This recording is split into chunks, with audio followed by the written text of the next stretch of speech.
माँ की दुआ।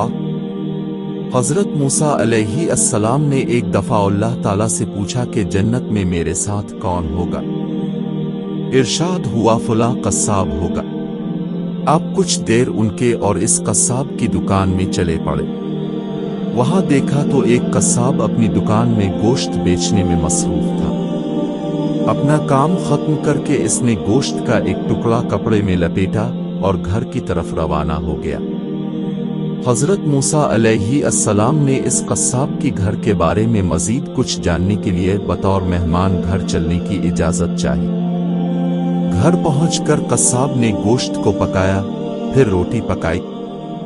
इसके घर में जमीन के ऊपर और दूसरे कमरे में पलंग था, जहां एक निहायत कमजोर बूढ़ी मां लेटी हुई थी। कस्साब ने पहले इसे सहारा देकर उठाया और एक एक नवाला उसके मुंह में देता रहा। जब इसने खाना खा लिया तो बड़ा साफ किया।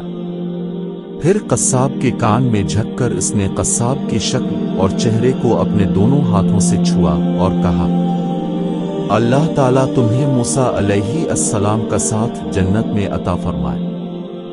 हजरत मूसा अलैहि अस्सलाम को ये सब कुछ देखकर हैरत हुई। अपने कस्साब से पूछा, ये बूढ़ी औरत कौन है और उसने तेरे कान में क्या कहा जिस पर तो मुस्कुरा दिया? कस्साब बोला, ए निबा अल्लाह, ये मेरी माँ है।